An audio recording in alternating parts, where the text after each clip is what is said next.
La CAQ et le PQ se sont alliés pour dénoncer le gouvernement dans le dossier d'AVEOS. Est-ce que c'est du théâtre? Les croyez-vous sincères? Et est-ce que ça vaut la peine de monter aux barricades pour sauver 1800 emplois? Le Québec parle.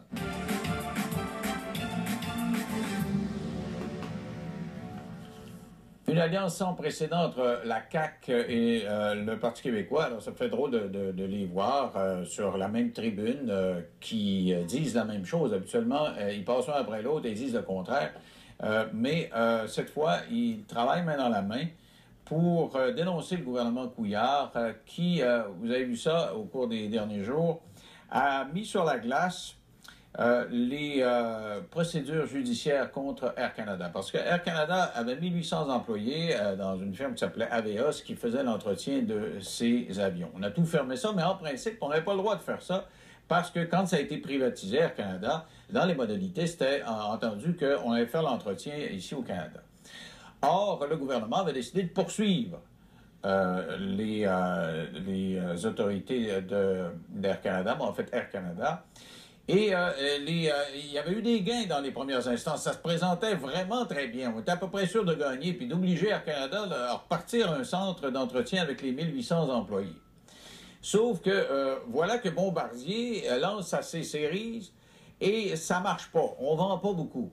Et Air Canada se fait tirer l'oreille pour acheter des appareils. Pour achever de convaincre Air Canada, le gouvernement du Québec dit, ça n'a pas été démontré, mais ça implicitement, c'est évident, dit, écoute, si tu laisses, si tu investis, si tu achètes des appareils de Bombardier, je laisse tomber les poursuites que j'ai contre toi dans le dossier Aveos.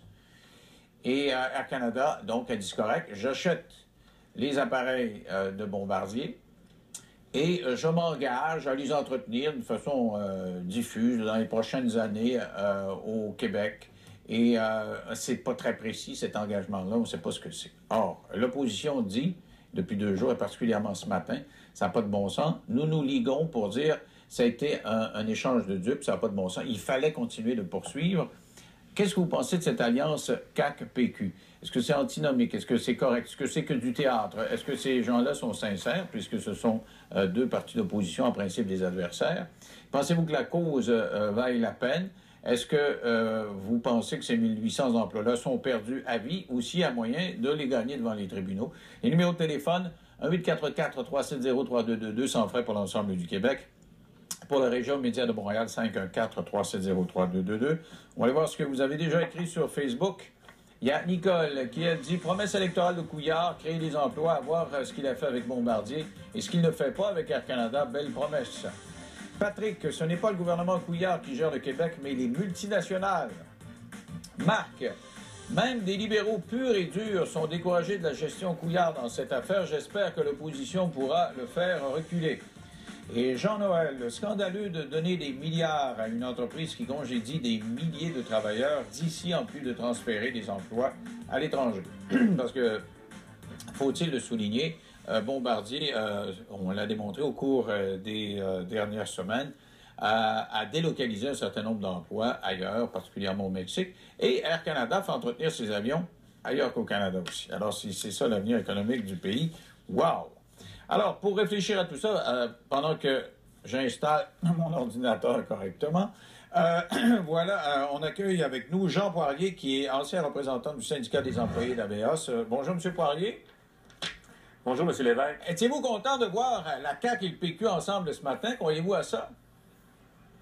Écoutez, ben oui, je crois à ça. Moi, ça fait plus d'une semaine que je discute avec M. Pellado et M. Legault pour préparer ce qui est arrivé aujourd'hui. Il ne faut pas oublier également qu'en 2012, on a eu une motion unanime à l'Assemblée nationale et M. Legault et le Parti québécois étaient ensemble également. Là, c'était M. Pellado n'était pas là dans ce temps-là, mais ils étaient ensemble. Fait que pour les emplois du Québec, là, on a deux bons gars, comme on dit, qui nous aident. En plus, un gars qui a déjà une formation en juriste en M. Pellado. Puis de l'autre côté, on a M. Legault qui a été président d'Air Transat et qui connaît très bien le secteur de la maintenance avion là, au Québec. Alors, qu'est-ce que vous répondez à ceux qui disent que de toute façon, on s'est perdu les 1800 emplois, ça ne peut pas revenir, ça s'est disséminé un petit peu partout, Air Canada fait entretenir ailleurs, et de toute façon, ils sont engagés à entretenir au Québec, mais ce ne sera pas avec Aveos, on ne sait pas trop comment d'ailleurs, mais ils sont engagés à le faire. Écoutez, M. Lévesque, présentement, on n'a pas... Là, il y a beaucoup de politiques qui jouent ce dossier-là. On dit un peu du n'importe quoi. Moi, j'aime autant me référer à ce que les juristes ont dit, ce que les juristes ont évalué, puis qu'est-ce que les juristes ont condamné. Fait que qu'est-ce qu'ils ont condamné? Ils ont condamné Air Canada à faire leur maintenance. Donc, qu'est-ce qui arrive? C'est que Air Canada ne suit pas la loi. Le jugement est clair. On n'a plus simplement un jugement de la Cour supérieure fait par un juge. On a 5 juges de la Cour d'appel. Quand on parle de 5 juges, on parle quand même d'une cause énorme, parce que d'habitude, c'est 3, qui ont jugé unanimement que Air Canada était coupable. Là, il nous restait un tribunal à faire, parce qu'Air Canada avait porté la cause en appel pour la Cour suprême, mais c'était même pas garanti. Ben oui, parce que la Cour suprême a juste à dire non. Elle a le droit de dire non. Elle dit non, puis vous avez gagné. Là, puis moi, j'avais des discussions avec le procureur général du Québec qui me disait qu'on aurait eu une décision d'ici 3 semaines. Fait que par la suite, puis là, j'ai entendu un petit peu Mme Anglade dire c'est simplement un jugement déclaratoire, ça n'amène pas d'emploi. Écoutez, on aurait eu de la viande, comme on dit, avec ce jugement-là, pour clarifier la loi, avec un jugement d'une centaine de pages qui clarifie un maintien d'emploi comme en 88. Et quand on parle d'un maintien d'emploi, on parle d'un plancher et non d'un plafond.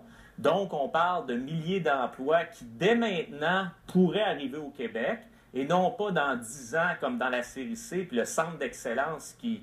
Écoutez, c'est une grosse campagne publicitaire qu'ils font, là. Ben oui, puis ils s'en parlent partout. À Ottawa, c'est ça. À Ottawa, hier, on posait des questions. Bon, on fait toujours référence à ce centre d'excellence, mais ça, c'est des jobs qui serviront à entretenir les appareils quand ils auront volé pendant une dizaine d'années. C'est pas pour la semaine prochaine. Là. Oui, puis il faut parler aussi que nous, c'est complètement différent.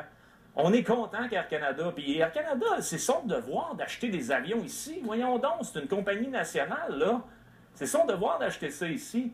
Mais il faut différencier les deux choses. Quand on parle d'Air Canada et de la loi et des centres de révision à Montréal, on parle de plus de 400 avions qui sont envoyés à l'extérieur. Il y en a quand même 45 qui sont faits à Trois-Rivières, donc mettez qu'il en reste 355 dans le reste du monde. Ah ouais, j'ai vu des pays, j'ai vu Tel Aviv, Minnesota, je sais pas trop, un petit peu partout à travers le monde, des gens qui sont payés pour entretenir des appareils qui appartiennent à une compagnie canadienne et au lieu de donner de la job à du monde au Canada, on donne ça à Tel Aviv.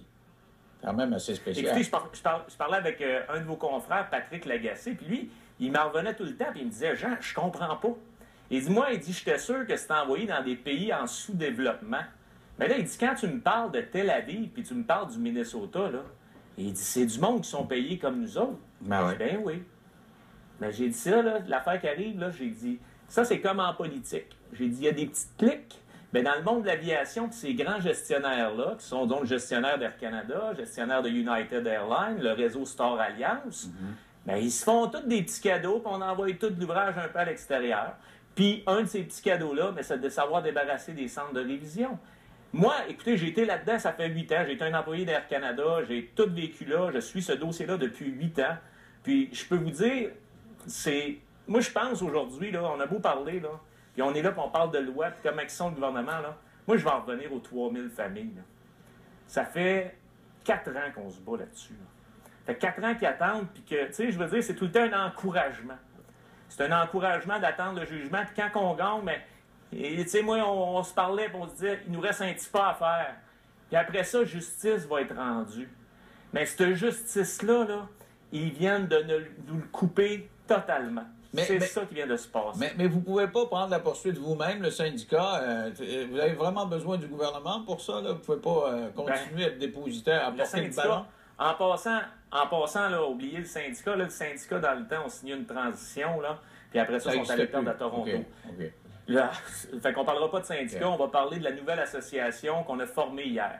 On a formé une nouvelle association de travailleurs. Mais cette association-là, est-ce qu'elle peut prendre le ballon à la place du gouvernement? C'est ça ma question. Est-ce que vous ne pouvez pas continuer à aller devant les tribunaux en dépit de Couillard qui ne veut pas y aller? Exactement. C'est ça présentement que moi, j'ai des avocats qui regardent le dossier pour entreprendre toute procédure légale pour continuer le dossier. Écoutez, là, on a 2 jugements solides. Là. Ben oui, c'est ça. Alors, on va aller prendre les appels parce qu'ils sont nombreux. C'est sûr que ça interpelle le monde. C'est des jobs de qualité en plus, puis ça s'en va ailleurs dans le monde. On va parler avec Huguette de Saint-Eustache. Bonjour, Huguette. Bonjour, ça va bien, M. Lévesque? Oui, très bien. Qu'est-ce que vous dites de ça, vous?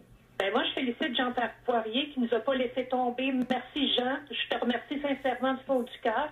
On a perdu notre maison, monsieur. Les papillons. Perdu notre santé. J'ai la sclérose en plaques comme votre sœur et je vous remercie. Je vous dis bonne chance à votre sœur. Ça m'a pas aidé, monsieur. Je me suis tenue forte. J'ai travaillé jusqu'au bout. Mon chum a connu le chômage qu'il fallait rembourser parce qu'on était sur le chômage, monsieur. Et Air Canada nous a jamais aidé là-dedans. Il nous a donné des plasters pour nous mettre dessus les bobos. Mais mon mari même le dit en mal de Normand Lefebvre, le dit que sa job l'a perdu à cause du gouvernement. Qu'est-ce qu'ils vont aller sauver? Ils donnent l'ouvrage ailleurs. Et qu'est-ce que vous dites de Bombardier? C'est la même chose que nous. Ils vont avoir que comme nous. Il va y avoir des décès, il va y avoir des suicides. Il y a des hommes mariés qui ont des pensions, monsieur. Est-ce que votre mari s'est finalement trouvé un emploi, Huguette, depuis ces années-là? Là? Est-ce qu'il travaille à quelque part? Je suis pour Santé Courville à Laval. Je suis une préposée bénéficiaire. Je suis arrêtée de travailler. Je suis sur l'assurance salaire. Et je me suis pas suicidée. J'ai tenu debout, puis il n'y a rien qui va m'arrêter. Mais aujourd'hui, je vous vois, et ça, c'est ma force, monsieur. Et que j'ai eu la ligne, ça n'a pas de prix. Ma sclérose en plaques, ma soeur est décédée là, en 2009, c'est ma peine. Mon père est décédé, c'est ma peine. Mais je vais toujours faire comme M. Poirier, tenir tête. Personne ne va venir me chercher. Merci beaucoup, Huguette. Bonne chance à vous, puis votre mari, puis votre famille. M. Poirier, j'espère que ça vous pompe un petit peu. Là. Oui, là, écoutez, là, il a l'air assez pompé. J'ai trop d'émotions, là. Oui, OK. On va prendre un autre appel. Michel de Thetford Mines. Bonjour, Michel. Bonjour, M. Lévesque. Bonjour, M. Poirier. Moi, je suis contente que ce matin, M. Péladeau et M. François Legault se soient levés et se mettent ensemble avec vous, M. Poirier. Parce que ce gouvernement-là, que ce soit provincial ou fédéral, ne répond pas aux questions. C'est tout mêlé. Moi-même, j'ai de la misère à comprendre. Puis, pour les employés d'AVA, c'est des emplois là, très bien payés, là, 35 de l'heure. Alors, pourquoi ne pas les donner au Québec, ces emplois-là, pas envoyer ça à l'extérieur? Pour moi, c'est incompréhensible. Et surtout avoir rendu conditionnel l'achat des appareils de Bombardier par Air Canada au fait qu'on a laissé tomber cette poursuite-là. C'est quand même assez spécial. On dit que c'est pas nécessairement lié, mais lié un petit peu. Puis, on est dans le confus. Et manifestement, c'est sûr que la décision, c'était pas la meilleure. En tout cas, pas pour les intérêts des travailleurs ici. Merci, Michel, d'avoir appelé. Bernard de Montréal. Bonjour, Bernard. Oui, bonjour. Moi, je déplore le gouvernement de s'avoir fait avoir comme ça par Air Canada. Air Canada, on l'a dit l'autre jour, ça tient pas parole. Puis le gouvernement laisse tout faire ça. Même ce matin, je lisais dans le Journal de Montréal que Bombardier, il a mis encore des mises à pied ce matin. Le gouvernement, il ne va pas clair là-dedans. Il s'est fait avoir à 100 000 à l'heure parce qu'Air Canada, ils ne tiennent pas parole. On en a parlé l'autre jour, puis le gouvernement ne va pas clair là-dedans. Le monde a voté pour ça, et là, on va payer pour. Alors, M. Poirier, comment vous voyez ça, justement? Pourquoi le gouvernement agit de la sorte, là? Écoutez, moi, l'affaire que je trouve drôle, surtout dans le commentaire du monsieur qui vient de parler, c'est que Air Canada ne tient pas parole. Imaginez, là, on a une loi fédérale sur le sceau de la reine, ils ne la respectent pas. Fait que quand ils parlent de leur centre d'excellence pour dans 10 ans, là, pensez-vous qu'une lettre d'entente, ils vont respecter ça quand on ne respecte même pas une loi? Je pense qu'il n'y a pas plus meilleur contrat qu'une loi, là. C'est ça. Hein? C'est la loi pour privatiser Air Canada, puis dedans, c'était prévu, tu donnes la job au monde pour entretenir tes appareils. C'est ça. Puis pas simplement pour ça, c'est que c'est des techniciens avions certifiés qui réparent ces avions-là. Ça leur prend plus de 8 ans avant d'avoir une licence de Transport Canada qui est gérée par le gouvernement fédéral. Il y avait une question sécurité et emploi. C'était pas simplement emploi. Là. OK. Alors, si vous voulez, merci Bernard d'avoir appelé. On va faire une petite pause et on se retrouve dans 3 minutes. Merci à vous.